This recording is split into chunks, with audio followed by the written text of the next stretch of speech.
things, and I've never seen anything like this.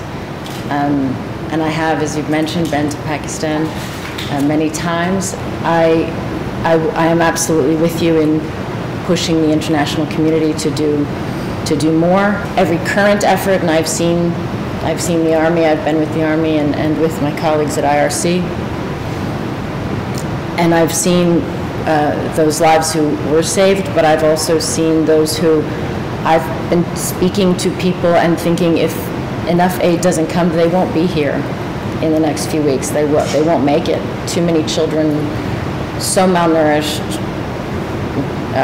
and then even if they make it through these next months with the winter coming and the destruction of the crops, I really can't imagine what it feels like to be there.